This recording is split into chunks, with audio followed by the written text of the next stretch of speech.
being able to mobilize the thoracic spine is really helpful, not just for our overall mobility, but actually for regulating our nervous system.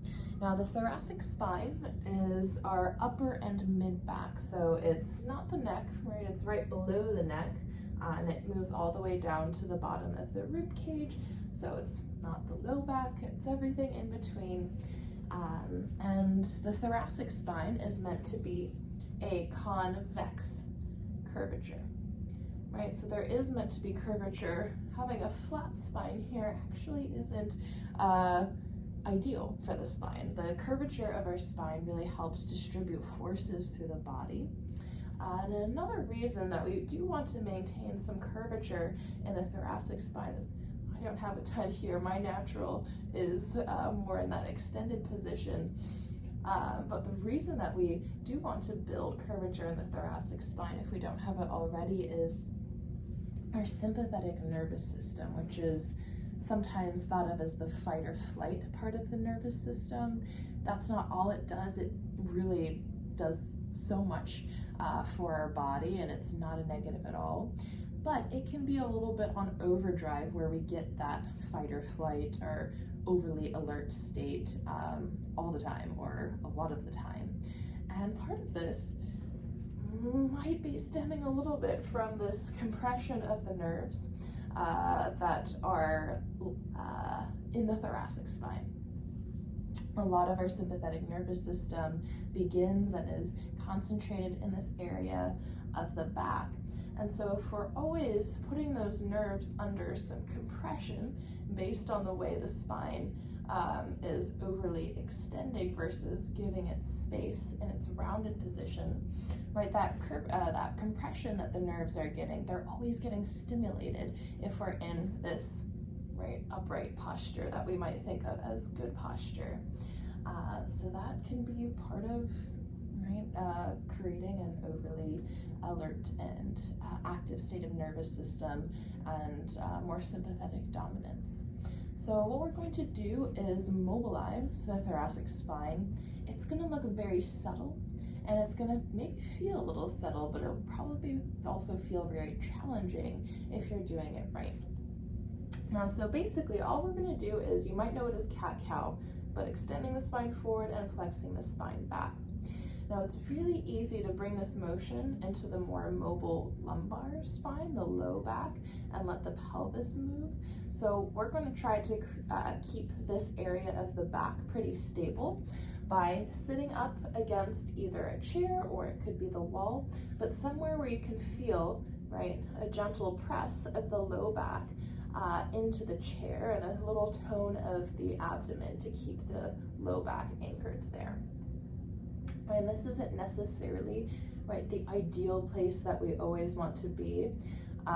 It doesn't mean that we'll want to be kind of in this tucked under position all the time. This is just for the purpose of mobilizing the thoracic spine.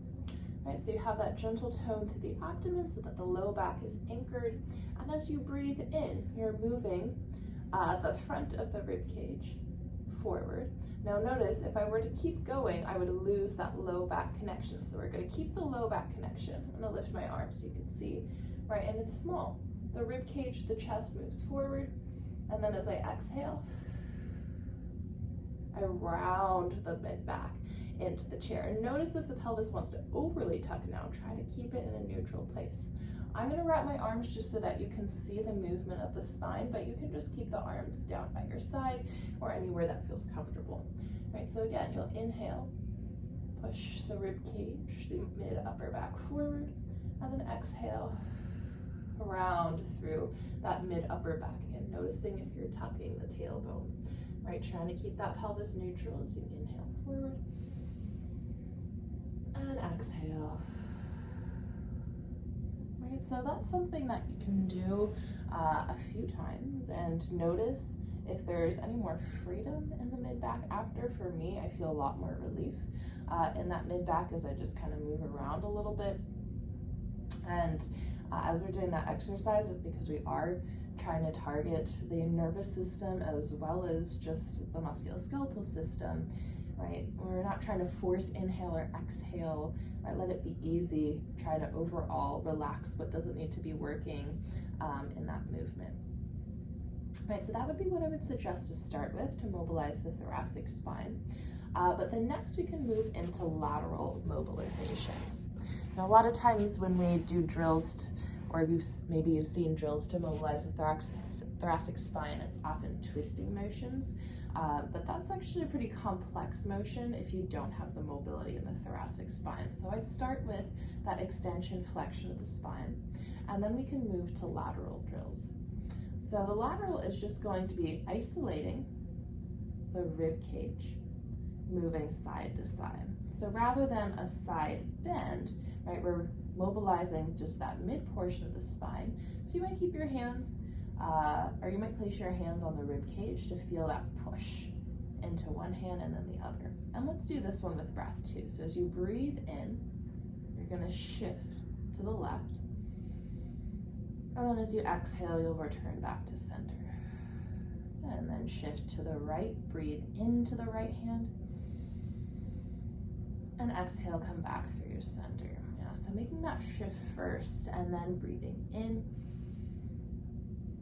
And exhaling, coming back through your center. Let me try one more time on the other side. Breathe in. And exhale, come back through your center. Right, so you can do that a few more times. If this position doesn't feel good somewhere in the shoulders or the wrist, you don't have to do that. You can just shift side to side. But I would really pause, breathe in, and then return to center. That's going to help create more space in the rib cage. And the rib cage is a big part of the connections to the thoracic spine and all the muscles and the tissues that are in that area. Having the feedback though of the hands is really helpful to expand the breath there. And you might just note for yourself if one side feels like it's moving more than the other. Very natural, but just something to be aware of. For a lot of people, well, it looks like the left side here, but this is actually my right side.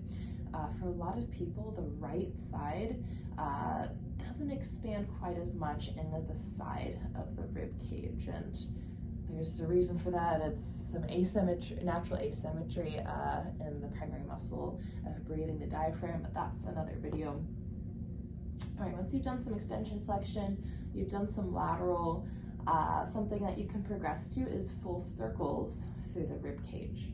So that starts with your extension of the thoracic spine, so pushing the chest, the ribs forward without moving the low back, and then you shift right over to the left, push back, over to the right, and then shift forward.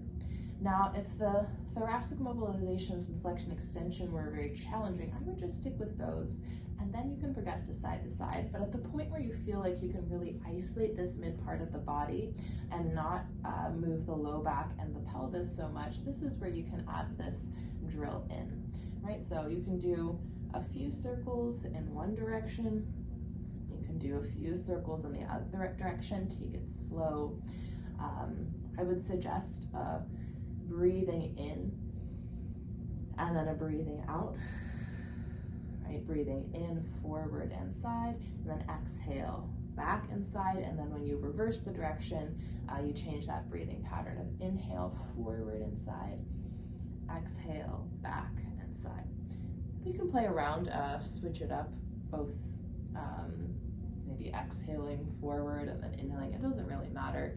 I'd say it's more helpful in those isolations to really pair the breath. You can just kind of find these motions without specific breath, but stay intentional with breathing at a natural and deeper breath, so it's not super shallow or super quick. I think slow, deep breath is great to pair with this movement as another encouragement of settling the nervous system.